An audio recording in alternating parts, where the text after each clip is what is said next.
हमने लास्ट में ये टॉपिक डिस्कस किया था, विभज्योतक को हमने थोड़ा सा एक ब्रीफली देखा था। मुझे जहाँ तक ध्यान आ रहा है शायद मैंने इसे डिस्कस भी कर लिया था। छोटा है, कोई दिक्कत नहीं है, मैं और बना देता हूँ इसे।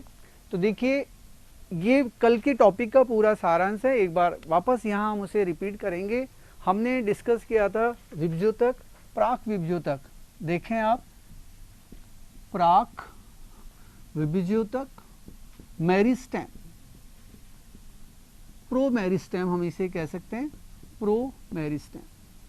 आप याद कीजिए कल मैंने जो हिस्टोजनवाद थ्योरी बताई थी उसमें साफ बताया था कि शीर्ष पर मिलने वाला जो शीर्ष विभज्योतक है उसे हम 3 भागों में बांट सकते हैं हिस्टोजनवाद के आधार पर।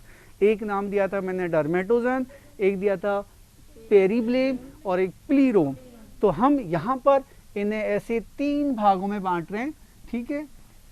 मैंने पहला लिखा डरमेटोजन, हिंदी में हम इसे डरमेटोजन को कहेंगे त्वचाजन। ये हम विभज्योतकी ऊतकों के नाम दे रहे हैं और अब इनसे आगे क्या बनने वाला है वो भी यहाँ स्पष्ट करेंगे।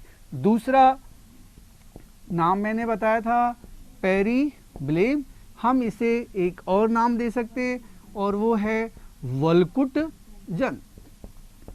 और तीसरा है प्लीरोम, इसे हम कह सकते हैं रंभजन। देखिए इन परतों का भविष्य पहले से ही निर्धारित हो जाता है।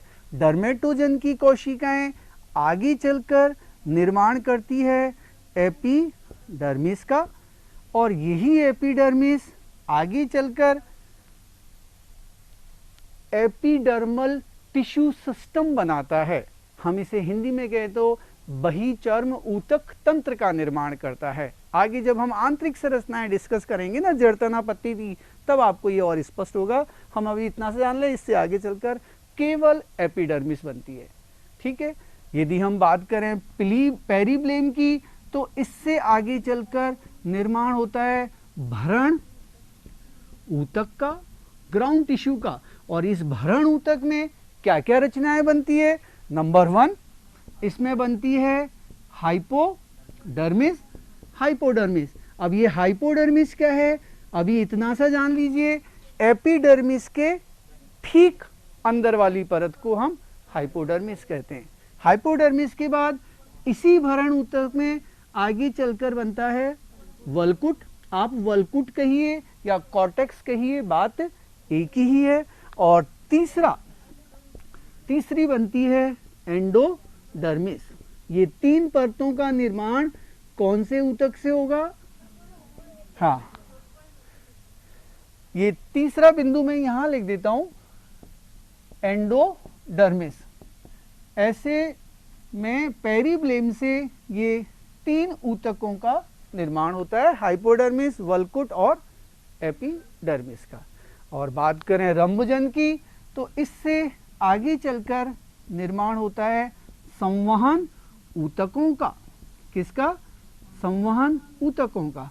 अब यहाँ पर संवहन ऊतकों में देखिए ये 3-4 चीजें बनती है। परही रंभ इससे बनेगा, जाइलम इससे बनेगा, फ्लोएम भी इसी से बनेगा, मज्जा और मज्जा किरणें, मज्जा और मज्जा किरणें, ये सारी रचनाएं कौन से ऊतक से? प्लीरोम से बनेगी। तो डर्मेटोजन, पेरीब्लेम और प्लीरोम का जो कॉन्सेप्ट था वो हिस्टोजनवाद के अंतर्गत दिया गया। यहां तक हम विभज्योतक कंप्लीट कर चुके हैं।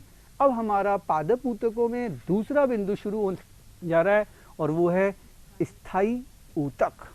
स्थायी ऊतक के बारे में थोड़ा सा पहले लिख लें, एक चार्ट सा बना लें। स्थायी ऊतक, यदि मैंने कल की क्लास की बात करूं तो स्थायी ऊतक की मैंने परिभाषा भी दी थी, ऐसा ऊतक जो विभाजन नहीं करता और जिसकी कोशिकाएं अपना एक निश्चित आकार और आकृति ग्रहण करके परमानेंट एक जगह पर स्टेबल हो जाती है। लेकिन यदा कदा इस ऊतक की कोशिकाएं भी कभी कभी विभाजन के लिए तैयार हो जाती हैं, और जब वो तैयार होती हैं तब हम उसे द्वितीयक विभज्योतक कहते हैं, द्वितीयक विभज्योतक कहते हैं। ठीक है, तो स्थायी ऊतक भी 3 प्रकार का, स्थायी ऊतक कितने प्रकार का? 3 प्रकार का।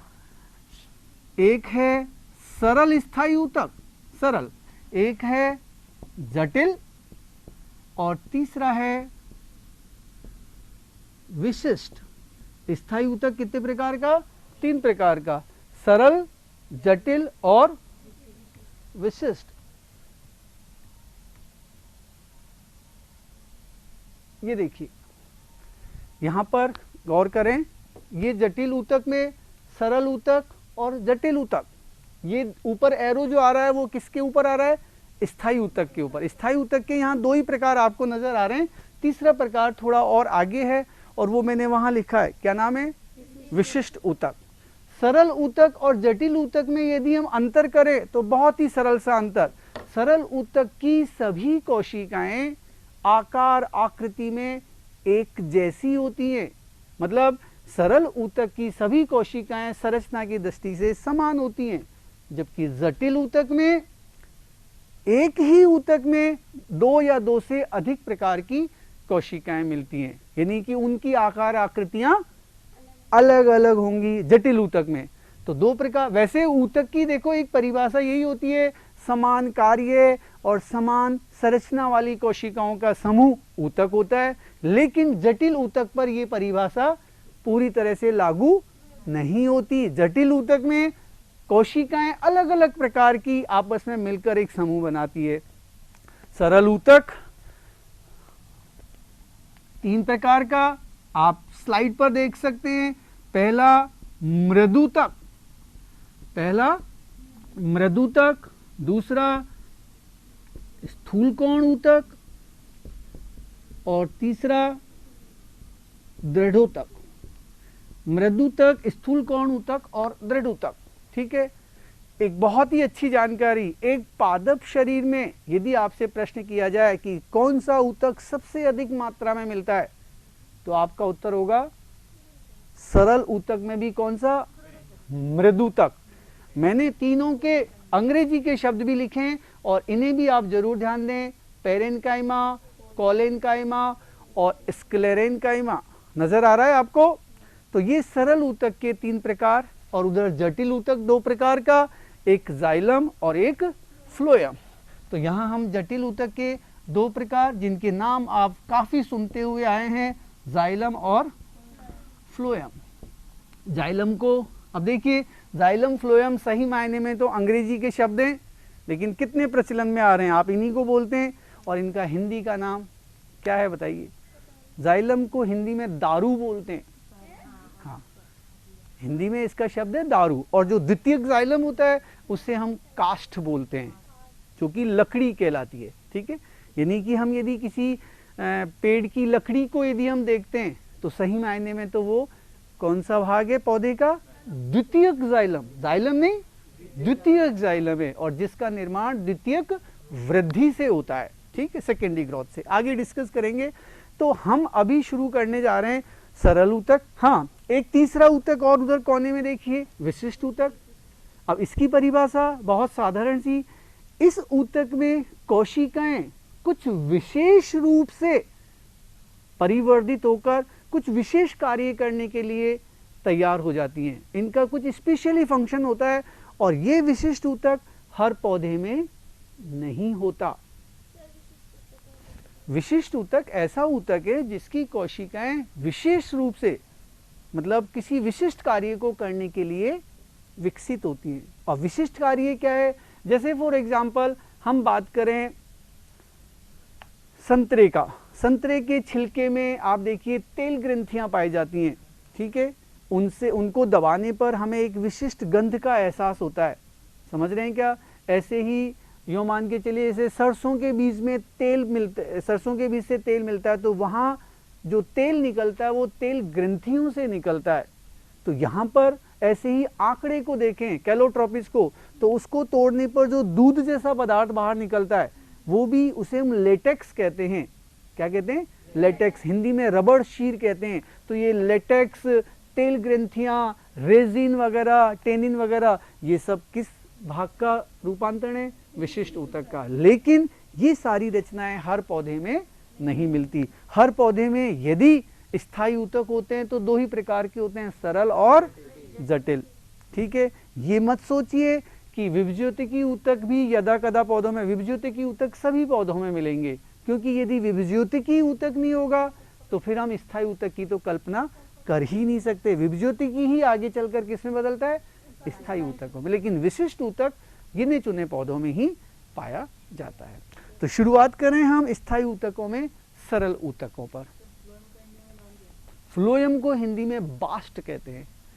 बास्ट नहीं, कास्ट शब्द तो द्वितीयक जाइलम का हिंदी का शब्द है। फ्लोएम को हिंदी में बास्ट कहा जाता है, जाइलम को दारू कहते हैं। अब आप खुद समझ रहे हैं कि शायद अंग्रेजी के शब्द ज्यादा सरल हैं, और वाकई बायोलॉजी में अब वो हिंदी के शब्द हैं। अब आप ऐसे कहेंगे कि उसे दारू क्यों कहते हैं, तो ये कोई प्रश्न नहीं है। देखिए आगे अब हम शुरुआत करें स्थायी ऊतकों पर, और सबसे पहले सरल ऊतक, और सरल ऊतक में भी नंबर 1 कौन सा? मृदुतक। मृदुतक, इसका दूसरा नाम है पेरेन्काइमा। मृदुतक, पेरेन्काइमा। फिलहाल अभी अभी मैंने बताया था ये ऊतक पादप शरीर के अधिकांश भाग का निर्माण करता है। पत्ती में, जड़ में, तने में, सभी में ये प्रचुर मात्रा में पाया जाता है मृदुतक।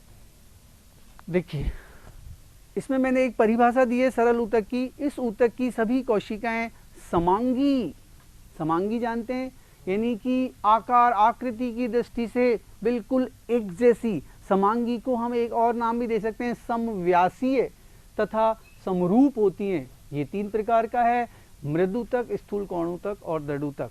एक चित्र बना रखा है, उस चित्र को आपको और कहीं ज़्यादा स्पष्ट देखना हो तो आप इस ब्लैक बोर्ड पर नज़र डालें और प्रयास करें इसे ऐसा ही बनाने का।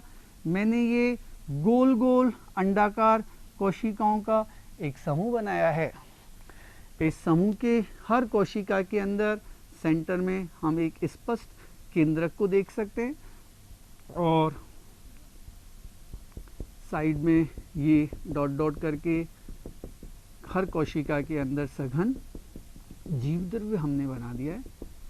इस तरीके से ये केंद्रक थोड़ा सा आप बड़े आकार का बना दें।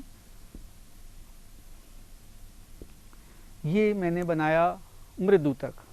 मृदुतक की कोशिकाएं देखिए 3 विशेषताएं बता रहा हूं। गोलाकार या अंडाकार आकृति की होती हैं। उनकी कोशिका भित्ति, मृदुतक की जो कोशिका भित्ति, मैंने आपको कल ही बताया था कि हर ऊतक में हम 2-3 बातें अवश्य पढ़ेंगे। उसकी कोशिका भित्ति कैसी है, जीव द्रव्य कैसा है, केंद्रक कैसा है, अंतरकोशिकीय स्थल की क्या विशेषता है। तो यहाँ हम पेरेन्काइमा सबसे पहले शुरू कर रहे हैं। पेरेन्काइमा की सभी कोशिकाएं आकार की दृष्टि से देखा जाए तो गोलाकार या अंडाकार होती है। दूसरी बात, इनकी कोशिका भित्ति कैसी? पतली होती है, और उस पर डेफिनेटली किसका? सेलुलोज का तो स्थूलन होता ही है, साथ में पैक्टीन पदार्थ भी जमा होता है। ये 2 पदार्थ पाए जाते हैं, सेलुलोज और पैक्टीन।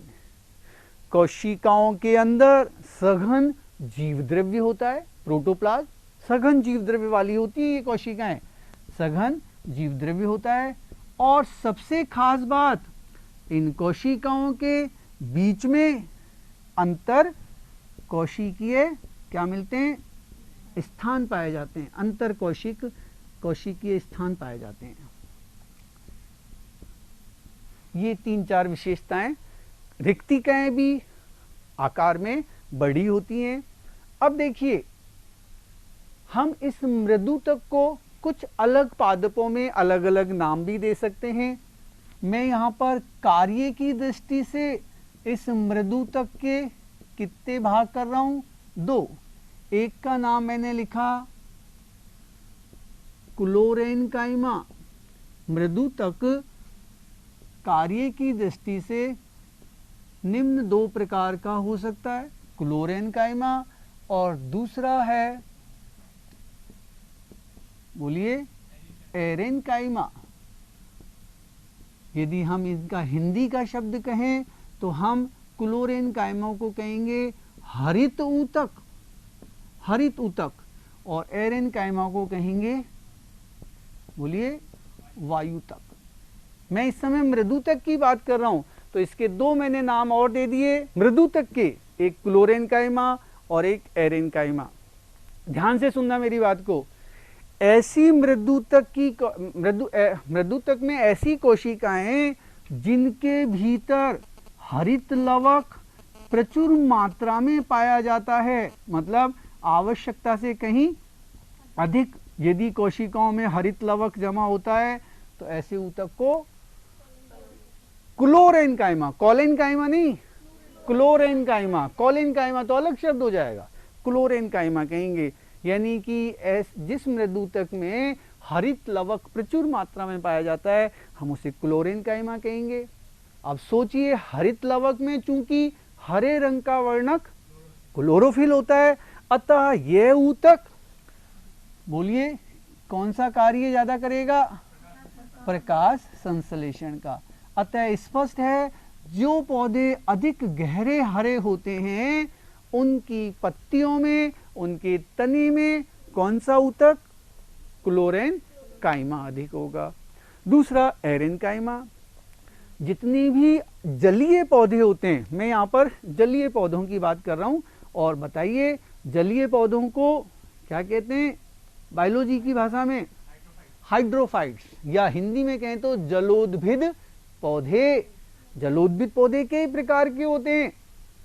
कुछ जलोद्भिद पौधे जल की सतह पर तैरते हैं, कुछ जल में डूबे हुए होते हैं, कुछ आधे डूबे होते हैं, आधे ऊपर रहते हैं, अलग अलग उनकी कैटेगरीज हैं।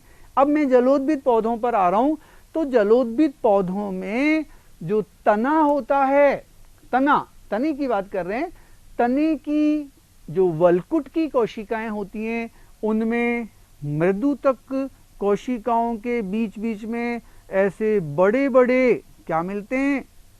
अंतरकोशिकीय स्थान पाए जाते हैं। ये देखिए, मैंने यहाँ जो कोशिकाएं बनाई, आप देखो ये खाली जगह क्या है? ये अंतरकोशिकीय स्थान।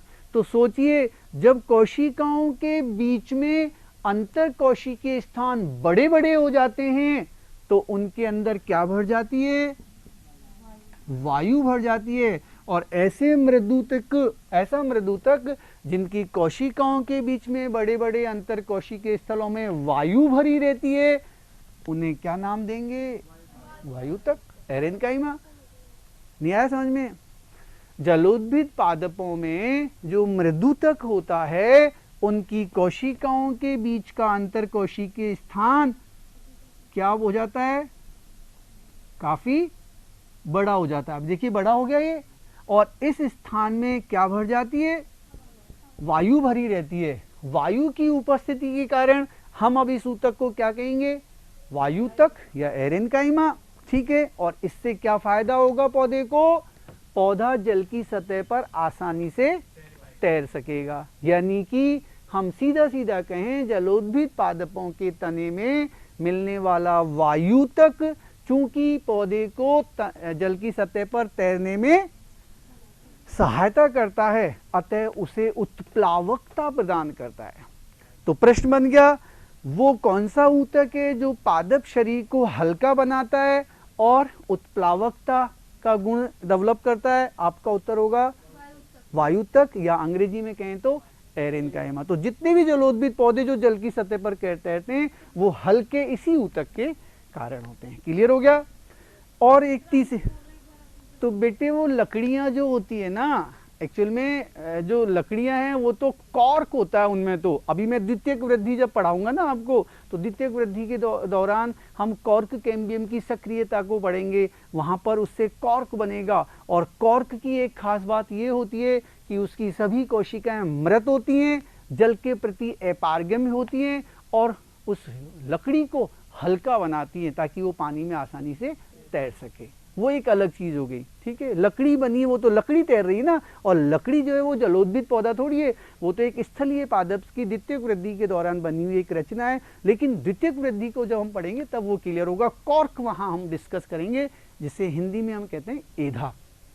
हो गया दूसरा। एक तीसरी और बात सुनिए ध्यान से, आपने नाम सुना होगा नागफनी। नागफनी एक क्या है, मरुद्भिद पौधा है। शुष्क आवास में मिलने वाले पौधों की मैं चर्चा कर रहा हूं। उन पौधों में जो मृदुतक होता है, वो उस मृदुतक की कोशिकाएं जल को संचित करके रखती है। मतलब वहां जल उनमें प्रचुर मात्रा में भरा रहता है और पौधे को और कहीं अधिक गूदेदार बनाती है, ताकि आवश्यकता पड़ने पर वो जल उन्हें काम आता रहे। तो एक खास बात क्या देखी कि मरुद्भिद पादपों के मृदुतक की कोशिकाओं में क्या संचित रहता है, जल संचित रहता है। जल को संचित करके रखती हैं। जलोद्भिद पादपों में जल संचित करने की आवश्यकता ही नहीं, क्योंकि वो तो पूरे 24 घंटे वहीं मौजूद होते हैं। और एक सामान्य जो स्थलीय पादपों में ऊतक होगा उसका क्या नाम होगा, मृदुतक। एक और चीज देखिए, पत्ती की संरचना में आगे डिस्कस करूंगा। वहां पत्ती के अंदर एक ऊतक पाया जाता है, नाम है उसका पर्ण मध्योतक। क्या नाम है, नाम सुना हुआ है। मैं और क्लियर कर दूं, पत्ती में एक ऊपर वाली एपिडर्मिस होती है और एक नीचे वाली। दोनों एपिडर्मिस के बीच में जो ऊतक होता है उसे हम कहते हैं पर्ण मध्योतक। ठीक है, ये पर्ण मध्योतक भी असल में कौन सा ऊतक है, मृदुतक ही है। तो क्या परिभाषा बनी, पत्तियों में ऊपरी तथा निचली एपिडर्मिस के बीच मिलने वाले मृदुतक को क्या कहते हैं, लिखाऊं क्या, पत्तियों के ऊपरी तथा निचली एपिडर्मिस के बीच में जो मृदुतक है, बीच में मिलने वाले मृदुतक को क्या कह सकते हैं हम, पर्ण मध्योतक, मेसोफिल टिश्यू। ठीक है, आगे और आएगा ये। आप देखिए इस चित्र में भी यदि थोड़ा सा गौर करें, ये वाला जो चित्र है, ठीक दिख रहा है आपको, ये है कौन सा, मृदुतक। मैंने यहां पर इस स्लाइड पर क्लोरेनकाइमा और एरेनकाइमा के चित्र नहीं दिए, केवल एक साधारण मृदुतक बताया है, जिसमें सघन कोशिका द्रव्य है, केंद्रक है, कोशिका झिल्ली, कोशिका भित्ति, अंतर कोशिका स्थान, बड़ी बड़ी रिक्तिकाएं सब यहाँ मौजूद आप देख सकते हो। ये जो चित्र है दूसरा, ये मृदुतक का नहीं बल्कि दूसरा ऊतक कोलेनकाइमा का है। जहां तक कई बार प्रश्न आता है मृदुतक का कार्य क्या है, तो अब देखो, नहीं, मुख्य कार्य है भोज्य पदार्थों को संग्रहित करना, संचित करने का। भोज्य पदार्थ को, भोजन का निर्माण डेफिनेटली कौन सी कोशिकाएं करेंगी, हरित ऊतक वाली। और वो हरित ऊतक प्रकाश संश्लेषण से जो भी भोजन बनाएगा वो कहाँ जाकर संचित होगा, मृदुतक में। तो मृदुतक का कार्य भोज्य पदार्थों का संचय करना है। यहाँ तीनों के कार्यों की तुलना कर लें।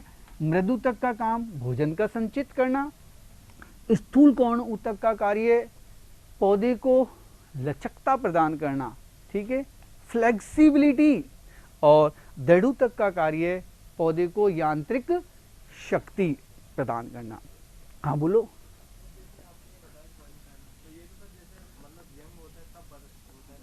कोलेनकाइमा,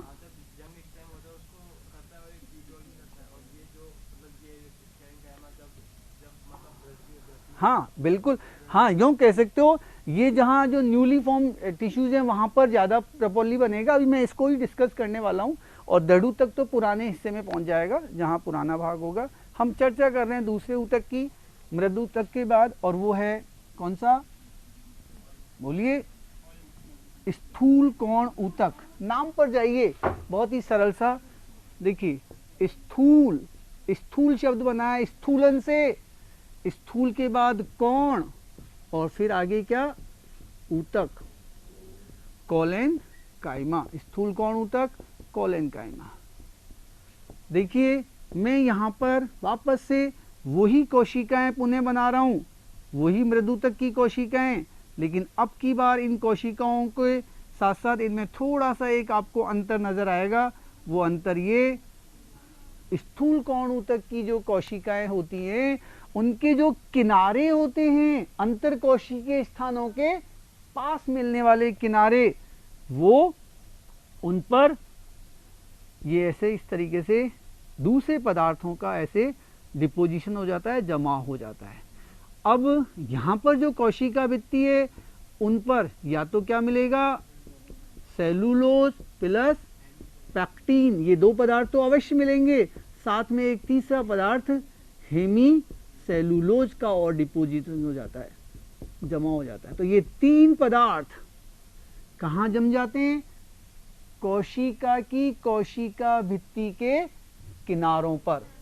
जरा कल्पना करें, जब ये पदार्थ यहाँ इन किनारों के ऊपर कोनों पर जम जाते हैं तो ये जो अंतर कोशिकीय स्थान है ये सारा बंद हो जाता है। तो क्या पॉइंट निकल के आया, पॉइंट ये निकल के आया, स्थूल कौण ऊतक की कोशिकाओं की कोशिका भित्ति पर चूंकि ये पदार्थ कोनों पर किनारों पर जम जाते हैं, अतः अंतर कोशिकीय स्थान खत्म हो जाता है, मिलता नहीं है। तो अतः इन कोशिका इस ऊतक की कोशिका में अंतर कोशिकीय स्थान नहीं पाया जाता। हाँ बोलो क्या, हाँ यदि नहीं होगा तो फिर वो मृदुतक की भांति ही होगा। स्थूलन यदि नहीं होगा इनका तो फिर अंतरकोशिकीय स्थान दिखाई देंगे, फिर हम इसे स्थूल कौण ऊतक थोड़ी कहेंगे। तो ये तो एक तरीके से मृदुतक से ही बना हुआ है स्थूल कौण ऊतक।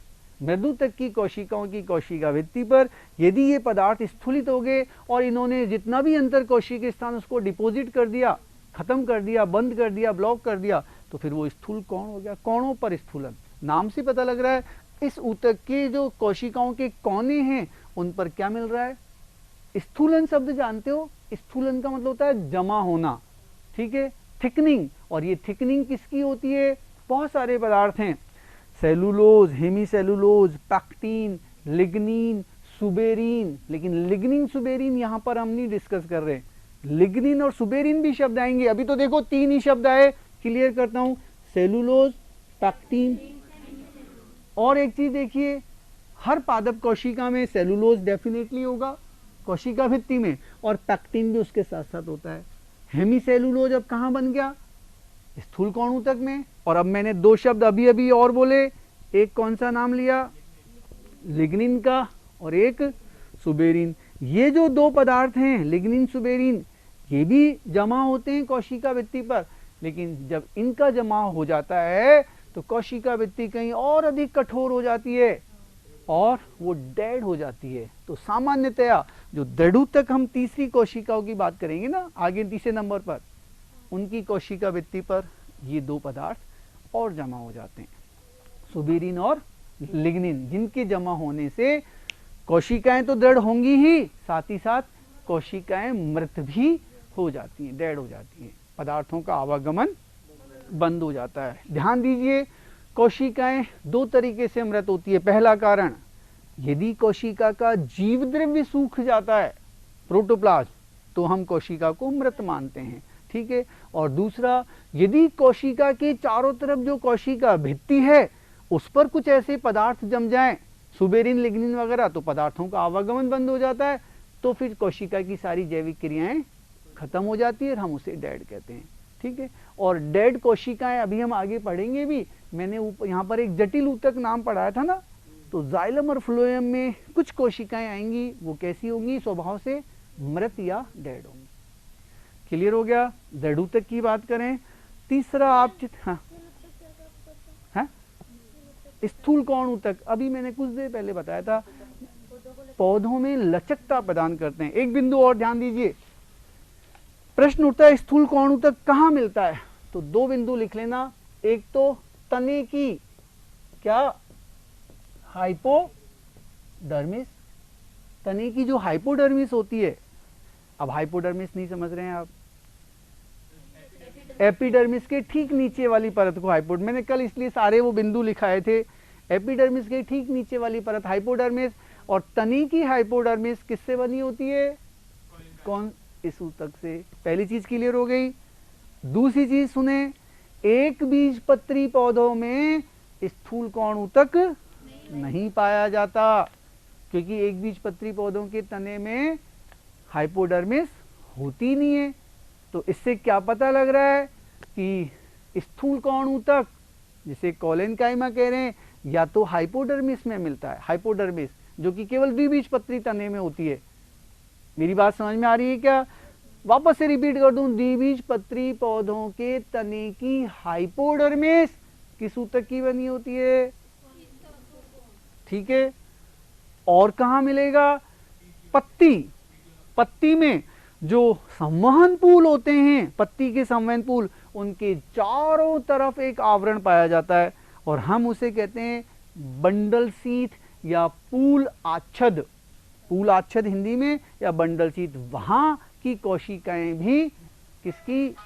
मृदुतक की बनी होती है, सॉरी, मृदुतक की बनी होती है। ठीक है, स्थूल कौण ऊतक की। Is it okay? आगे बढ़ूं, अब आ जाइए दृढ़ ऊतक पर। दृढ़ ऊतक के लिए देखिए आगे एक चित्र नजर आएगा आपको दृढ़ ऊतक का। आप देखो मैंने उसका कुछ एक बिंदु भी लिखा है, दिख रहा है आपको। इस ऊतक की कोशिकाएं लंबी पतली तथा दोनों सिरों से नुकीली होती हैं। यानी कि अभी तक तो हम कोशिकाएं कैसी कल्पना करके चल रहे थे? गोल या अंडाकार, लेकिन यहाँ कोशिकाओं की आकृति थोड़ी बदल गई है और बदलने के साथ साथ ये दो प्रकार की हो गई हैं। स्थूल कौण ऊतक, सॉरी दृढ़ ऊतक जो है, इसके हमने दो प्रकार कर दिए। एक हमने लिखा दृढ़ तंतु, दृढ़ तंतु, और दूसरा दृढ़ कोशिका। पहली बात तो यहां दोनों में दृढ़ शब्द आ रहा है। दृढ़ शब्द इसलिए आ रहा है क्योंकि इस ऊतक की कोशिकाओं की कोशिका भित्ति पर सुबेरीन और लिग्निन जैसे पदार्थ जमा हो गए हैं, पहली चीज तो। लेकिन यदि आकृति की दृष्टि से देखें तो दृढ़ तंतुओं की कोशिकाएं ऐसी क्या लंबी लंबी आकृति की होती हैं। आप देखिए ये चित्र जो दिख रहा है आपको, ये वाला, ठीक है, दृढ़ तंतु लिखा है। अब दृढ़ तंतु की ये कोशिकाएं दोनों सिरों से नुकीली है, लंबी है, कोशिका भित्ति पर लिग्निन का जमाव है, और खास बात इनकी जगह जगह कोशिका भित्ति पर क्या मिलते हैं? गर्त। एक नया शब्द आ गया, क्या? गर्त। गर्त जानते हैं? गर्त वो स्थान होते हैं, कोशिका भित्ति पर होते हैं गर्त। गर्त को हम गड्ढे कह सकते हैं, हिंदी में पिट कह सकते हैं, इंग्लिश में। कोशिका भित्ति पर मिलने वाले वो छिद्र, वो रंध्र, वो गड्ढे जहां पर कोई पदार्थ जमा नहीं होता, उन वहां पर गर्त बन जाते हैं। जैसे ये मान लीजिए मैंने एक दृढ़ तंतु बनाया, ठीक है, और ये इसकी कोशिका भित्ति है, यहाँ पर मैंने एक क्या बना दिया? एक गर्त बना दिया। तो ये इस चीज को इंगित कर रहा है कि यहाँ पर लिग्निन पदार्थ का डिपोजिशन नहीं है, तभी तो ये गड्ढा बना रह गया। तो जहां जहां पर भी गर्त पाए जाते हैं वो स्थान है जहां पर उस पदार्थ का जमाव नहीं हुआ। और ऐसे गर्त आप देखिए न तो मृदुतक में थे और न ही स्थूल कौण ऊतक में। कहां पाए जाते हैं? दृढ़ ऊतक में, स्क्लेरेन्काइमा में। तो एक तो हमने आकृति की दृष्टि से दृढ़ तंतु बना दिए, और कभी कभी इस कोशिका भित्ति पर भी वो पदार्थ इतना अधिक डिपोजिट हो जाता है कि कोशिका भित्ति काफी, बोलिए, मोटी हो जाती है और उनकी जो बीच की गुहा है वो धीरे धीरे सकड़ी हो जाती है। तो हम यूं कह सकते हैं कि इस ऊतक के जो तंतु होते हैं, फाइबर्स होते हैं, उनमें कोशिका की गुहाएं चौड़ी या सकरी? सकरी होती है, क्योंकि कोशिका भित्ति काफी मोटी हो जाती है। ये तो मैंने चलो लंबी कोशिकाओं की बात करी। यदि हम यहाँ की बात करें दृढ़ कोशिकाएं, तो दृढ़ कोशिकाएं आप देखिए यहाँ पर मैंने कोशिकाओं को कुछ इस आकृति में बनाया है। ये कोशिकाएं आप देखिए गोलाकार या अंडाकार न होकर बहुभुजाकार हैं, मतलब हेक्सागोनल शेप में है।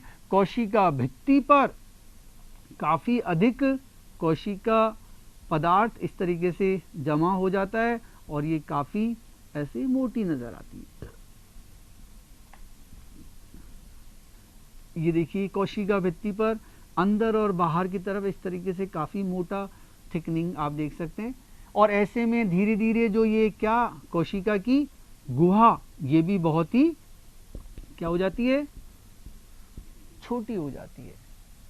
एक खास बात देखिए, दृढ़ की समस्त कोशिकाएं कैसी होती हैं, मृत होती हैं, डेड होती हैं, क्योंकि इनका जीव द्रव्य या प्रोटोप्लाज्म सूख जाता है और सूख जाने से पदार्थों का एक तरीके से आवागमन बंद हो जाता है। तो आप देखिए यहाँ पर यदि गौर करें तो ये दूसरा रूप है जिसको हम क्या कह रहे हैं, दृढ़ कोशिकाएं। आप कोशिका भित्ति पर नजर डालिए, काफी मोटी है और ऐसे में धीरे धीरे कोशिका गुहा काफी छोटी हो गई है। प्राथमिक वॉल पर धीरे धीरे पदार्थों का जमा हो जाने से वो काफी मोटी हो जाती हैं। एक बहुत ही इंटरेस्टिंग पॉइंट दृढ़ कोशिका के लिए कई बार प्रश्न आता है, दृढ़ कोशिकाएं तो कौन से भाग में मिलती हैं और दृढ़ तंतु कौन से भाग में मिलते हैं। तो देखिए जितने भी आप कठोर भित्ति वाले फल होते हैं, जैसे बादाम, बादाम का ऊपर का हार्ड जो कवरिंग होती है बहुत हार्ड होती है, तो उसमें कौन सी कोशिकाएं, दृढ़ कोशिकाएं। आप अमरूद खाते हैं, नाशपाती खाते हैं, उनके अंदर हार्ड पार्ट होता है तो वो दृढ़ कोशिकाओं का बना हुआ है। चीकू के अंदर भी दृढ़ कोशिकाएं मौजूद होती हैं। चाय की पत्ती में दृढ़ कोशिकाएं मिलती हैं, हार्ड होती हैं, बिल्कुल होती हैं। थोड़ा सा दरदरापन सा आता है कोशिकाओं, अब जब आप चीकू को खाते हैं तो हार्ड सा पार्ट आपको फील होता है, ऐसा गौर कीजिएगा, वो दृढ़ कोशिकाओं के कारण है। ऐसा नाशपाती में भी है और ऐसा अमरूद में भी है। नारियल, नारियल की जो आउटर शेल है वो कितनी हार्ड है, दृढ़ कोशिकाओं के कारण। अब दृढ़ तंतु की बात करें तो ये लंबी लंबी कोशिकाएं हैं और दृढ़ तंतुओं का उपयोग रस्सी बनाने में, हेम्प और सन वगैरह जो होते हैं, सूतली वगैरह, इन सब के निर्माण में दृढ़ तंतुओं का उपयोग होता है। दोनों की दोनों डेड हैं, मृत कोशिकाएं हैं। आगे चलें तो ये हमने सरल ऊतक का टाइप पढ़ा। अब देखो यहाँ शायद आपके दिमाग में कंफ्यूजन आ रहा है कि यहाँ पर हम इसको सरल ऊतक तो कह रहे हैं लेकिन दो प्रकार की कोशिकाएं आ गई, एक दृढ़ तंतु और एक, जबकि मैंने क्या कहा था, सरल ऊतक में तो एक ही प्रकार की कोशिकाएं। लेकिन ध्यान दीजिए ये दोनों अलग अलग भागों में स्थित हैं। कहीं पर यदि दृढ़ तंतु हैं तो वो सारे के सारे तंतुओं का अपना एक समूह होगा और कहीं कहीं कोशिकाएं तो वो अपना एक समूह बनाएंगी, तो है तो अलग अलग ही। ऐसे में ये सरल ऊतक का ही एक प्रकार है। कार्य को मैं वापस से रिपीट कर दूं, मृदूतक का कार्य भोजन का संचय करना, स्थूल कोण ऊतक का कार्य लचकता, फ्लेक्सिबिलिटी देना।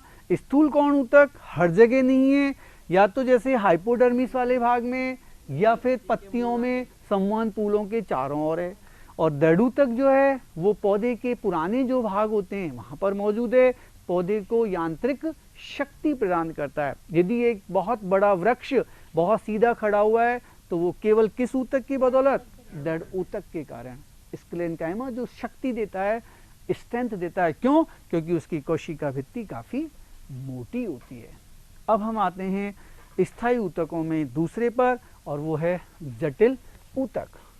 जटिल ऊतक जिसमें हम बहुत ही दो जाने पहचाने से नाम जाइलम और फ्लोएम को डिस्कस करेंगे। जटिल ऊतक ये आप लिखें जरूर। पहला जाइलम, जाइलम जटिल ऊतक में 4 प्रकार की कोशिकाएं। नंबर 1 वाही निकाएं, वाही निकाएं, वाही निकाएं। नंबर 2 पर वाहिकाएं, मिलते जुलते से नाम है, अंतर बताता हूं वो भी मैं, वाहिकाएं। नंबर 3 पर जाइलम मृदूतक, जाइलम मृदूतक। और नंबर 4 पर जाइलम तंतु। कई किताबें इस चौथे नाम को जाइलम दृढ़ ऊतक भी लिखती हैं, जाइलम दृढ़ ऊतक।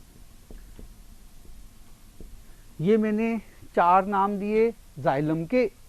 ऐसे ही इधर हम लिखें दूसरा जटिल ऊतक फ्लोएम। फ्लोएम में भी 4 नाम आप जरूर लिखें। नंबर 1 पर देखिए, आप इन दोनों के ये नाम भी लिखें, इन्हें हम ट्रेथीड्स कहते हैं।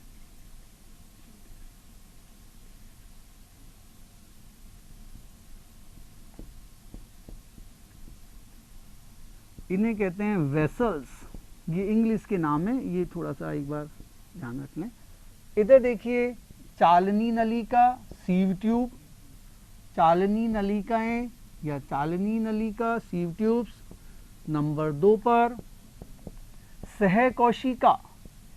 सहकोशिका का एक और भी नाम है सहचर कोशिका। सहचर भी लिख सकते हैं। सखी कोशिकाएं भी कई किताबें इसका लिखती हैं नाम, सखी कोशिकाएं, सहचर कोशिकाएं, कंपेनियन सेल। नंबर 3 पर फ्लोएम। फ्लोएम मृदुतक या फ्लोएम पेरेन्काइमा। और नंबर 4 पर फ्लोएम तंतु।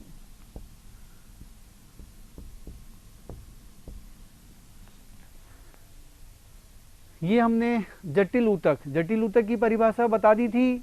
ऐसा ऊतक जिसमें 2 या 2 से अधिक प्रकार की कोशिकाएं पाई जाती हैं। ठीक है, 2 से अधिक प्रकार की कोशिकाओं का समूह जब मिलेगा तो जटिल ऊतक कॉम्प्लेक्स टिश्यू बनेगा। जटिल ऊतक को हम एक और भी नाम दे सकते हैं, क्योंकि इसमें जाइलम और फ्लोएम दोनों आ रहे हैं और दोनों का काम क्या है, पदार्थों का संवहन करना। अतः हम इसे और क्या कह सकते हैं, संवहन ऊतक या वेस्कुलर टिश्यू। ठीक है, जाइलम का भी नाम और फ्लोएम का, दोनों का नाम जिस वैज्ञानिक ने दिया था, लिख लें, आपको याद रखना है तो, नेगेली साइंटिस्ट थे, उन्होंने ये नाम दिया था। हाँ, इसी ने दिया था जाइलम और फ्लोएम का। अब देखिए, पहले हम बात कर रहे हैं जाइलम ऊतक की। मैंने लिखा वाहिनिकाएं और वाहिकाएं। ये 2 शब्द हर स्टूडेंट को कंफ्यूज करते हैं, अंतर ही नहीं आता है किसी से। वाहिनिकाएं क्या हैं और वाहिकाएं क्या हैं, ये आप सभी जानते हो कि जब हम जाइलम की बात करते हैं तो सीधा सा इसका एक अर्थ है कि ऐसा ऊतक जो पादपों में जल और खनिज लवणों को ट्रांसपोर्ट करता है, लेकर जाता है। लेकिन जहाँ तक इन चारों भागों का सवाल है कार्य, तो सही मायने में तो जल खनिज लवणों का अधिकांश संवहन कौन करता है, वाहिकाएं करती हैं। फिर वाहिनिकाएं क्या करती हैं, ये भी करती हैं। एक बहुत अच्छी बात जो क्लियर कीजिए, इन चारों ऊतकों में केवल यही ऊतक ऐसा है जो जीवित है, बाकी तो ये तीनों क्या हैं, डेड हैं, मृत हैं। आप सोच रहे होंगे मृत होते हुए पानी को कैसे लेके जाएंगे, तो आप जरा कल्पना कीजिए, यदि हम एक पानी का पाइप जो नल में लगाते हैं, वो भी तो मृत है, वो भी तो एक स्थान से पानी को दूसरे स्थान पर ले जाता है। तो ठीक उसी तरह ये वाहिनिकाएं और वाहिकाएं उस पानी के पाइप की तरह हैं जो पानी को आगे ट्रांसपोर्ट करती हैं, पाइप की भांति काम करती है। तो इनको खुद को वर्क नहीं करना पड़ता, ये बिल्कुल डेड हैं। हाँ, मृदुतक इसमें जीवित है। और यदि फ्लोएम की बात करें तो फ्लोएम में केवल ये वाला भाग मृत है, बाकी सब जीवित है। यानी कि जाइलम में एक भाग जीवित है, 3 मृत हैं, और फ्लोएम में 1 मृत है, बाकी 3 जीवित भाग है। ठीक है, ये चीज मैंने गोला कर दिया। गोला इधर जिसको किया है वो मृत है और उधर किया है वो जीवित को किया है। खैर, हम जाइलम की यदि चित्र की बात करें तो देखिए स्लाइड पर भी आपको एक, ये तो देखिए मैंने नाम दिया, ये देखिए वाहिनिकाएं और वाहिकाएं दिखा आपको। अब आप गौर कीजिए इनके चित्र पर, और यहाँ और भी स्पष्ट कर दूं मैंने देखिए एक ये चित्र बना दिया और एक चित्र बना दिया।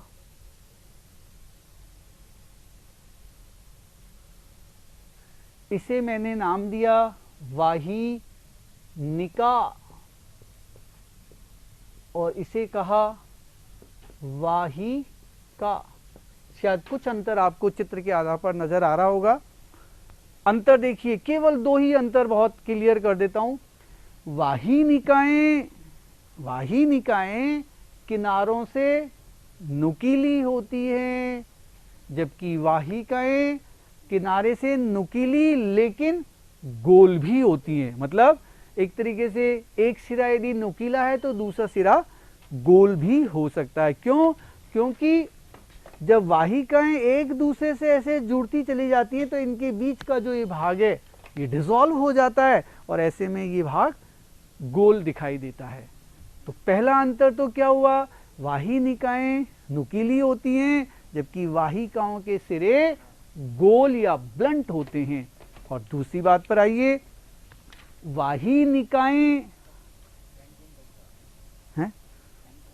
वाहिनिकाओं की भीतरी गुहा सक्रिय होती है, वाहिकाओं की चौड़ी होती है। क्यों होती होगी जरा सोचिए। अभी अभी मैंने कुछ देर पहले बताया कि यदि हम किसी कोशिका को मृत कह रहे हैं, सीधा सा बात है कि उसके अंदर जीव द्रव्य सूखा हुआ है और उसकी कोशिका भित्ति काफी क्या है, मोटी। तो यहां ये नैरो या सकड़ी क्यों हुई? क्योंकि वाहिनिकाओं की भित्ति पर लिग्निन पदार्थ बहुत अधिक मिलता है, इससे उनकी गुहा सकड़ी हो जाती है और वाहिकाओं पर ये लिग्निन पदार्थ तुलनात्मक रूप से कम जमा होता है, अतः ये क्या रहती है, चौड़ी रहती है। तो वाहिकाओं की गुहा चौड़ी और वाहिनिकाओं की गुहा सकड़ी। वाहिकाएं सिरे पर गोल और वाहिनिकाएं सिरों पर नुकीली होती हैं। एक दोनों, ये दो तो अंतर हो गए। समानता देखिए, दोनों की ही भित्ति पर ऐसे गर्त पाए जाते हैं। ठीक है, सरल गर्त भी हो सकते हैं, आगे चलकर ये परिवेशित गर्त बन जाते हैं। हाँ, कभी कभी पदार्थों का सोपानवत या सर्पिलाकार क्रम में भी ये थिकनिंग या स्थूलन मिलता है। लेकिन मैंने वहां जो चित्र लिया है उसमें आप गौर से देखिए, ए, बी और सी तीन चित्र हैं। ए और बी जो चित्र है, शुरू के दो चित्र हैं, वो वाहिकाओं के हैं, वाहिकाओं के। और तीसरे नंबर का जो चित्र है वो वाहिनिका का है। ठीक है, यानी कि वाहिकाएं चौड़ी होती है और वाहिनिकाएं सकड़ी होती हैं। दोनों पर ही गर्त पाए जाते हैं। गर्त का मतलब है पदार्थों का स्थूलन। ठीक है, अब यदि दोनों के कार्य की बात करें, दोनों ही जल और खनिज लवणों को एक स्थान से दूसरे स्थान पर पहुंचाती हैं। ध्यान दीजिए, हम बार बार ये कहते हैं कि जाइलम जल खनिज लवण का संवहन करता है, तो सही मायने में तो ये काम केवल ये शुरू की दो रचनाएं ही करती हैं। ये जो हैं ये तो इनके साथ साथ एडजॉइनिंग है। आप सोच रहे होंगे कि उस चित्र में ये दो चीजें तो नजर ही नहीं आ रही हैं, आ रही है क्या? ठीक है, हम कभी भी जाइलम का चित्र बनाते हैं तो बस वाहिका और वाहिनिका का ही चित्र बना के छोड़ देते हैं। वजह, यदि हम मृदुतक की बात करें तो यदि किसी, ये वाहिका है, इसके पास में कुछ कोशिकाओं का समूह है, तो हम इसे क्या कह देंगे, जाइलम मृदुतक। और इसकी रचना ठीक वैसी ही होगी जैसी अभी हमने कुछ देर पहले मृदुतक की पढ़ी, तो इसलिए बनाने की आवश्यकता नहीं है। और ऐसा ही दृढ़ुतक के बारे में, इसके साथ साथ कुछ ऐसे डेड लंबे लंबे तंतु यदि हैं तो वो जाइलम दृढ़ुतक हैं। तो वाहिका और वाहिनिकाएं हैं जो जल और खनिज लवणों का संवहन करती है। एक अच्छा बिंदु क्लियर कर दूं, एक वाहिका, फिर इसके ऊपर दूसरी, फिर तीसरी, ऐसे ये क्रमबद्ध रूप से आपस में जुड़ी रहती हैं और इनके बीच की जो दीवार है ये घुल जाती है। ऐसे में बहुत सारी वाहिकाएं क्रमागत पंक्तिबद्ध रूप से जुड़ती चली जाती हैं और आगे तक जाके एक लंबा पाइप जैसी रचना बना लेती है। हम बात करते हैं जल खनिज लवण जड़ से कहाँ पहुँचते हैं, तने में, और तने से पत्ती में। तो यहाँ जड़ों से वाहिकाओं का जो क्रम है ये तने और तने से पत्तियों तक पूरा एक लंबा स्तंभ बनाता है, जुड़ा रहता है। और ऐसे में कोई एक सिंगल पाइप ऐसा नहीं है, ऐसे सैकड़ों पाइप्स हैं। जैसे एक ये रास्ता बना, इसी के पैरेलल दूसरी वाहिका, फिर उसने दूसरी से जुड़ा, फिर एक और रास्ता बन गया। ऐसे इनके बीच में से होता हुआ जल ऊपर चढ़ता है। मैंने कहा ना वाहिकाएं ज्यादा जुड़ती हैं, वाहिनिकाएं भी साथ साथ है, बस अंतर इतना सा है, वाहिकाएं चौड़ी हैं और वाहिनिकाएं सक्रिय हैं। ठीक है, इन्हीं के बीच बीच में वाहिनिकाएं भी, आप ये मत मानिए सारी वाहिकाएं, बीच बीच में वाहिनिकाएं भी हैं और वो भी आपस में ऐसे जुड़ी हुई हैं, और ऐसे में पूरा एक पैसेज बना हुआ है जिसके द्वारा वो पानी ऊपर चढ़ता है। क्लियर हुआ? कार्य क्लियर हो गया जहां तक। अब जैसे देखो इन दोनों का काम तो हो गया, जल और खनिज लवणों का क्या संवहन। सोचिए इसका क्या काम होगा? सुरक्षा थोड़ी करता है, स्टोरेज ऑफ फूड। मृदुतक शब्द जहां आ गया, मैंने शुरू में नहीं बताया था, अभी क्या काम करता है? भोजन का संचय। तो यानी कि जाइलम की कोशिकाओं में यदि कहीं भोजन संचित होना है एनर्जी के लिए, ऊर्जा के लिए, तो वो कौन सा ऊतक करेगा? मृदुतक, जाइलम मृदुतक। और दृढ़ूतक है तो ये क्या करेगा? यांत्रिक शक्ति देगा। ठीक है, तो चारों के पॉइंट्स क्लियर हो गए, और ओवरऑल एक कॉमन फंक्शन क्या निकल के आया कि जाइलम जल खनिज लवणों का संचरण करता है। कोई कंफ्यूजन तो नहीं है? वो चित्र क्लियर हो गया। ठीक है, आगे देखिए फ्लोएम ऊतक। फ्लोएम ऊतक का चित्र आपको वहां शायद इतना स्पष्ट नजर नहीं आया, आप इधर देख लीजिएगा। अच्छा, पहले एक चीज और मैं क्लियर कर दूं, ये देखिए बहुत अच्छा बिंदु है, क्लियर कीजिएगा, ये कंफ्यूज करता है हमेशा। देखिए जाइलम दो प्रकार का होता है, लिख लें आप। जाइलम उत्पत्ति के आधार पर दो प्रकार का होता है। नंबर एक प्राथमिक जाइलम, प्राथमिक जाइलम, और एक होता है द्वितीयक जाइलम। प्राथमिक जाइलम और द्वितीयक जाइलम, प्राइमरी जाइलम और सेकेंडरी जाइलम। ध्यान दीजिए, ये वो जाइलम है जो प्लीरोम से बना है। प्लीरोम बढ़ाया था ना मैंने, तो मतलब प्लीरोम एक प्रकार का विभज्योतक है, तो प्लीरोम से जस्ट बाद में जो जाइलम विकसित हुआ वो तो प्राथमिक जाइलम। ये जाइलम हर पादप में नहीं बनता, ये केवल बनता है द्विबीजपत्री पौधों में। ठीक है, द्वितीयक वृद्धि के दौरान। अब द्वितीयक वृद्धि अभी आप समझेंगे नहीं, द्वितीयक वृद्धि में तना या जड़ किसमें वृद्धि करता है? मोटाई में, तो तब जाकर ये बनेगा। तो हम तो अभी बात केवल इसकी कर रहे हैं, किसकी? प्राथमिक जाइलम की। अब प्राथमिक जाइलम भी फिर दो प्रकार का होता है। नंबर एक प्रोटोजाइलम और मेटाजाइलम। प्राथमिक जाइलम के दो प्रकार, प्रोटोजाइलम और मेटाजाइलम।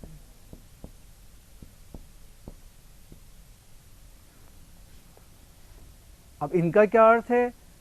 मैंने अभी भी कहा कि शुरू मतलब प्लीरोम से जो जाइलम बना वो प्राथमिक जाइलम। ठीक है, और प्राथमिक जाइलम प्रोटोजाइलम और मेटाजाइलम में हमने वो कर दिया। वहां कुछ वो आ रहा है, स्किन आ रही है, उसको चेंज कर। देखिए प्रोटोजाइलम वो प्राथमिक जाइलम है जो शुरू में बनता है, मतलब प्रारंभिक जाइलम जो शुरू में बनने वाला जाइलम है, जो सबसे पहले बनेगा वो प्रोटोजाइलम होगा, और बाद में जो बनेगा वो मेटाजाइलम होगा। जरा कल्पना करें, जैसे मान लीजिए ये प्रोटोजाइलम बना शुरू में, और बाद में धीरे धीरे बड़ा होकर ये ऐसे साइज का हो गया, फिर कोई और दूसरा बना, वो भी धीरे बड़ा होकर ऐसे साइज में हो गया। ठीक है, तो शुरू में जो जाइलम बनेगा डेफिनेटली वो आकार की दृष्टि से छोटा होगा। क्यों होगा? क्योंकि उसकी वाहिकाएं और वाहिनिकाएं कैसी होंगी? छोटी। ठीक है, तो शुरू में बनने वाले जाइलम को प्रोटोजाइलम, और धीरे धीरे यही प्रोटोजाइलम जब आगे बढ़ता है तो आकार में बड़ा हो जाता है, उसे मेटाजाइलम। तो आप तो इतना सा मान लीजिए, प्रोटोजाइलम छोटे आकार का होता है, मेटाजाइलम बड़े आकार का होता है। चित्र में जो हम कौशिकीय चित्र बनाएंगे उसमें प्रोटोजाइलम को कैसे दर्शाएंगे आप देखिए।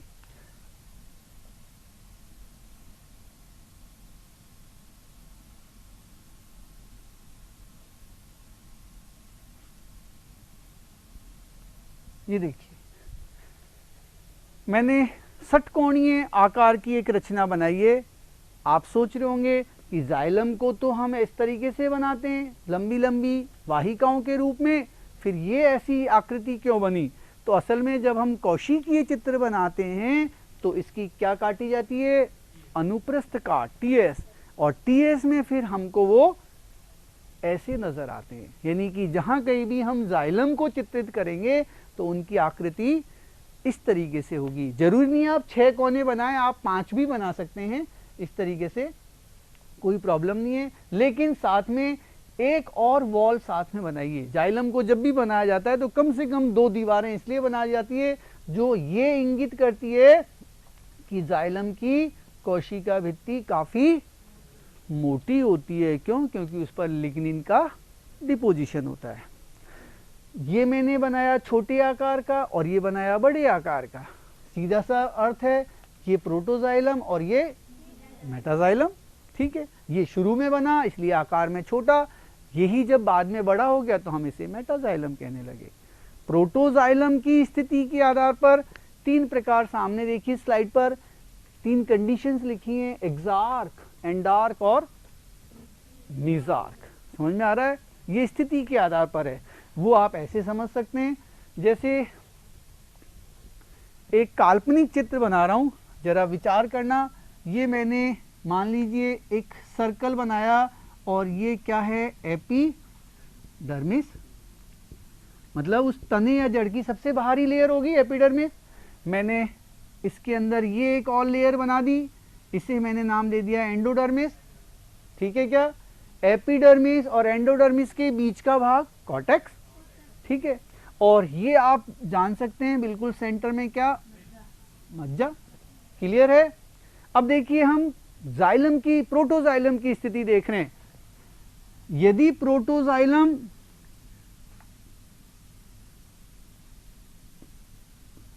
आप देखिए मैंने यहां पर 3 जाइलम बनाए। क्या प्रोटोजाइलम किधर की तरफ बनाया, मज्जा की तरफ, और मेटाजाइलम बनाया परिधि की तरफ। ठीक है, समझ में आया क्या? तो मैं यहां पर एक शब्द लिख रहा हूं, शब्द पर गौर कीजिएगा, अंतः आदि दारू, अंतः आदि दारू, और मैंने इसे अंग्रेजी में लिखा एंडार्क। ठीक है, एंडार्क शब्द से आपको अर्थ नहीं लगेगा, मेरे शब्द पर गौर करें, इधर बोर्ड पे देखें। अंतः का मतलब अंदर की तरफ, आदि शब्द, अब आदि शब्द आपको नहीं आ रहा, यहां जो प्रोटोजाइलम लिखा है ना, इसी को हम हिंदी में क्या कहते हैं, आदि दारू। ठीक है, और मेटाजाइलम को कहते हैं अनुदारू। ठीक है, नाम अजीब अटपटे से लग रहे हैं, आदि दारू, अनुदारू। प्रोटोजाइलम, मेटाजाइलम सरल हैं। खैर, उससे देखो अर्थ क्लियर होगा। आदि दारू का मतलब है पहले बनने वाला, तो छोटा होगा आकार में, और यहां पर जाइए शब्द पर, अंतः का मतलब अंदर की ओर। जब प्रोटोजाइलम किधर हो, अंदर का मतलब मज्जा की तरफ, अंदर तो मज्जा ही होगी। तो जब प्रोटोजाइलम हो मज्जा की तरफ और मेटाजाइलम हो परिधि की तरफ, तो ऐसी स्थिति को हम क्या कहते हैं, नंबर 2 वाली, क्या, एंडार्क। क्या कहते हैं, एंडार्क, अंत्य आदि दारू। और ये स्थिति किन में मिलती है, तने में, तने में होती है ये। ठीक है, यानी कि तने के जाइलम एंडार्क होते हैं, अंत्य आदि दारू होते हैं। और बात करें हम किसकी, उल्टा कर दीजिए इसी पोजीशन को। अब की बार मैंने क्या किया, ये मज्जा मान लिया, यहां तो मैंने बना दिए बड़े और यहां मैं धीरे धीरे छोटे कर दिए, उल्टा कर दिया। इसमें छोटा जाइलम परिधि की तरफ गया और बड़ा केंद्र की तरफ, मज्जा की तरफ। तो छोटे जाइलम को हमने आदि दारू कहा था, तो अब की बार नाम क्या पड़ जाएगा इस स्थिति का, बही आदि दारू। बही का मतलब बाहर की तरफ, जब प्रोटोजाइलम बाहर की तरफ हो, ठीक है, तो बही आदि दारू। और दूसरा नाम इसका क्या होगा, एक्सार्क। अब आप सोचेंगे यहां ये शब्द कैसे याद करें, तो देखिए बही शब्द आया, एक्सार्क आ गया, एक्स ई एक्स आ गया। और ई एक्स शब्द का मतलब, ई एक्स शब्द किस लिए आता है, ई एक्स बना एक्सटर्नल से, ठीक है, और एक्सटर्नल का मतलब बाहर। ठीक है, बायोलॉजी में बहुत सारे शब्द ऐसे होते हैं जिनके शाब्दिक शब्द से ही हम बहुत सारे अर्थ निकाल सकते हैं। ऐसे अंतः में END आ गया, एंड का मतलब यहाँ खत्म से नहीं है, एंड शब्द बना है एक तरीके से इंटरनल से बना है एंडो शब्द, ठीक है। एंडोडर्मिस जैसे हो गया तो ऐसे ही एंडार्क हो गया।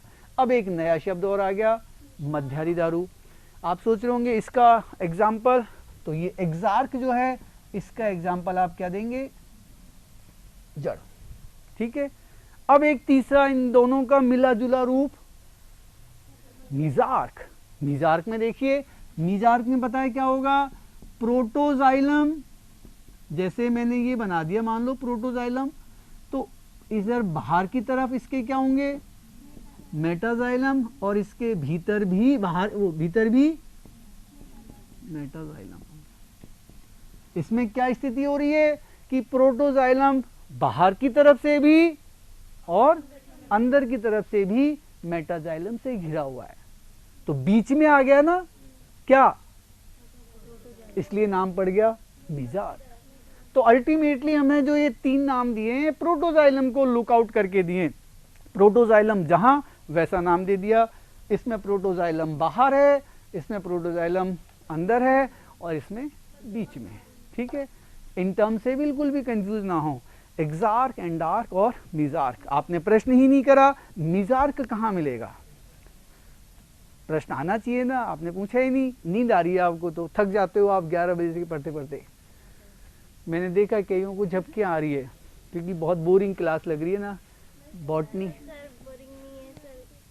बॉटनी बहुत बोरिंग सब्जेक्ट लगता है, नहीं लग रहा?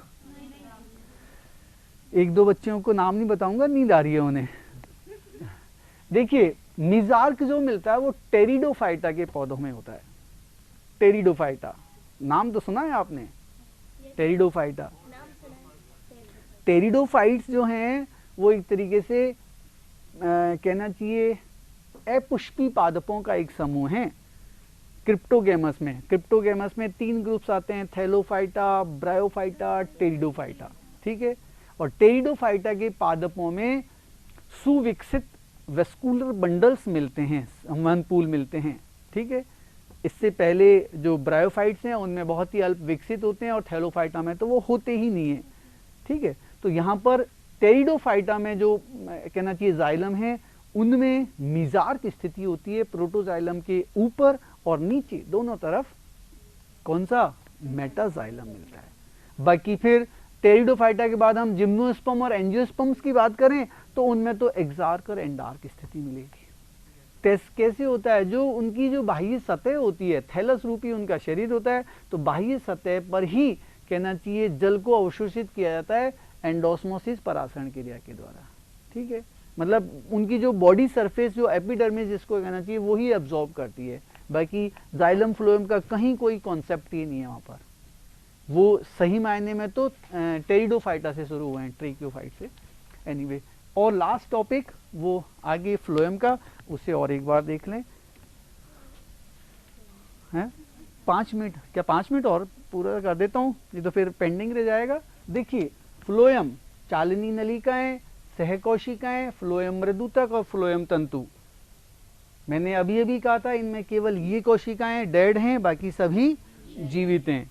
आप गौर से देखिए, फ्लोएम ऊतक इसका मुख्य कार्य है क्या, भोज्य पदार्थ का संवहन करना, और भोजन बनता है पत्तियों में प्रकाश संश्लेषण से। तो पत्तियों से उस भोजन को तरल रूप में फ्लोएम वहां से पौधे के उन अंगों तक पहुंचाता है जहां उसकी आवश्यकता है, ठीक है। अब जैसे यदि हम बात करें आलू के पौधे की, तो आलू में जो आलू जिसको हम खा रहे हैं वो भूमिगत होता है, ठीक है। तो वहां भूमि में जाके आलू के अंदर जो भोजन संचित हुआ है वो ऊपर से जाके हुआ है, समझ रहे हैं क्या। अधिकांश भोजन जो है वो फलों में संचित होता है। यदि हम आम को खा रहे हैं तो आम के अंदर भोज्य पदार्थ संचित है तो वो फल में जाके संचित हो गया, कहीं पर तने में, कहीं पर जड़ों में। इस तरीके से संवहन जो कर रहे हैं वो चालनी नलिकाएं और सहकोशिकाएं कर रही हैं। अब वो कैसे कर रही हैं देखिए, चालनी नलिका का मैं यहाँ पर एक चित्र बना रहा हूँ, वो चित्र आपके सामने वो स्क्रीन पर भी आपको नजर आ रहा है, लेकिन थोड़ा सा इस ब्लैक बोर्ड से आप और क्लियर समझ पाएंगे।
चालनी नलिका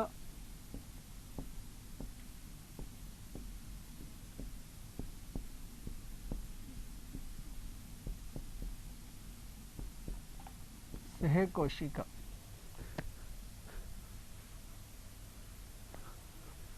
चित्र को गौर कीजिए, यहाँ पर मैंने इधर साइड में जाइल फ्लोएम क्या मृदुतक भी बनाया है, ठीक है। अब मृदुतक और तंतु तो ये तो वही जनरल चीज होगी, हमें इन दो पर ही विशेष ध्यान देना है। जैसे गौर कीजिए एक बार, सुन लें एक बार मुझे। जैसे यहाँ फ्लोएम में नलिकाओं को हमने वाहिनिकाएं वाहिकाएं कहा था, ठीक उसी से मिलती जुलती रचना यहाँ पर फ्लोएम में है, उन्हें हम चालनी नलिका और सह कोशिका कह रहे हैं। एक खास बिंदु पर आइए, फ्लोएम की चालनी नलिकाओं में जो कि लंबी लंबी नलियों के रूप में होती हैं, एक दूसरे से वही वाहिकाओं की तरह जुड़ी रहती हैं, उनमें केंद्रक नहीं पाया जाता, केंद्रक विहीन होती है। प्रश्न बन गया बहुत अच्छा सा, किसी ऐसे कोशिका का नाम बताएं जिसमें केंद्रक नहीं होता पादप शरीर में, तो आपका उत्तर होगा चालनी नलिका। दूसरी बात, हर चालनी नलिका के ऊपर एक पट्टी पाई जाती है, ठीक है। पूरी पूरी आप देखिए एक चौकोर प्लेट सी ओवल शेप में पट्टी मिलती है, हम इसे कहते हैं चालनी पट्टी या सीव प्लेट कहते हैं। और ठीक है उसी तरह होती है जैसे कि हम किसी कहना चाहिए छलनी होती है, आटा जिससे छाना जाता है, उसमें जैसे छिद्र होते हैं, ठीक उसी तरह से इसमें ढेर सारे यहाँ पर ऐसे छोटे छोटे छिद्र होते हैं, और हम इन छिद्रों को चालनी छिद्र कह सकते हैं। चालनी छिद्र छिद्र हैं, तो इनसे साफ पता लग रहा है कि कोई भी पदार्थ जब इस कोशिका से आगे बढ़ेगा तो इन छिद्रों के माध्यम से दूसरी कोशिका में ट्रांसफर हो जाएगा। तो ये छिद्र ही हैं जो तरल भोज्य पदार्थ को एक नली से दूसरी नली में भेजते हैं। लेकिन सोचिए, आपने खूब पढ़ा ये कि कोशिका में केंद्रक ही होता है जो कोशिका की समस्त उपापचयी क्रियाओं को कंट्रोल करता है, इसमें तो केंद्रक है ही नहीं। फिर क्रियाएं कैसे संचालित होती हैं? तो इस काम को करने के लिए इन्हीं नलिकाओं के एडजॉइनिंग सह कोशिकाएं होती हैं, अंडाकार आकृति की, उसमें स्पष्ट केंद्रक, सभी कोशिकांग, सघन जीव द्रव है। तो चालनी नलिका की समस्त क्रियाओं का कंट्रोल कौन कर रहा है? सह कोशिका। चालनी नलिका केंद्रक विहीन है, लेकिन अच्छे बिंदु पर और जाइए, चालनी नलिका में जीव द्रव्य जरूर है, बड़ी सारी रिक्तिका है मध्य भाग में, लेकिन जीव द्रव्य परिधि की तरफ होता है, सेंटर में नहीं होता। आप देखो मैंने डॉट डॉट साइड में लगाए, यानी कि ये जगह बिल्कुल क्या है? खाली पड़ी हुई रिक्तिका है ये वाली जगह। नीचे फिर प्लेट है, इसमें भी वही छिद्र होंगे, और ये फिर नीचे दूसरे से जुड़े हुए होंगे। एक चीज गौर कीजिए, चालनी नलिका और सह कोशिका के बीच में आप देख रहे हैं ये छोटे छोटे से छिद्र, ये इनके बीच में जो दीवार है उनको कनेक्ट कर रहे हैं, यानी कि पदार्थ यहाँ से यहाँ पर आपस में आदान प्रदान भी हो रहे हैं, तभी तो कंट्रोल होगा। ठीक है, एक बहुत अच्छा बिंदु बता रहा हूं, जिम्नोस्पर्म, आप चाहे इसे नोट कर लेना, जिम्नोस्पर्म और टेरिडोफाइटा। टेरिडोफाइटा शब्द अभी हमने कुछ देर पहले लिखा था, टेरिडोफाइटा, जिम्नोस्पर्म और टेरिडोफाइटा। इन दो पौधों में जिम्नोस्पर्म और टेरिडोफाइटा में के जाइलम में तो वाहिकाएं और फ्लोएम में सह कोशिकाओं का अभाव होता है, नहीं पाई जाती। रिपीट कर रहा हूं सेंटेंस को, जिम्नोस्पर्म और टेरिडोफाइटा दो पौधे ऐसे हैं जिनके जाइलम में तो वाहिकाओं का और फ्लोएम में सह कोशिकाओं का अभाव होता है, नहीं पाई जाती।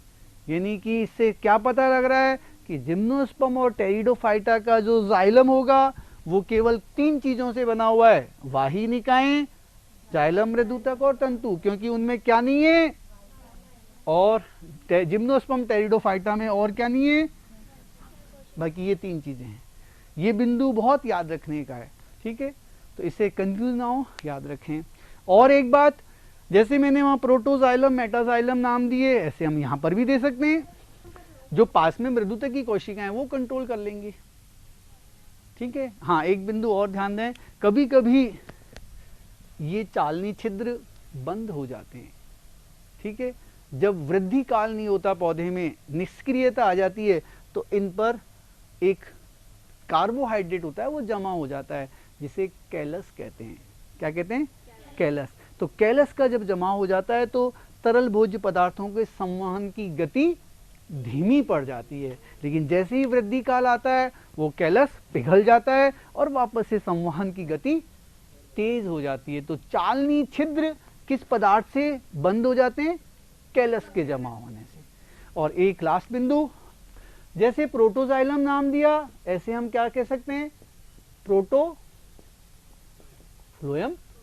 प्रोटोफ्लोएम भी कह सकते हैं।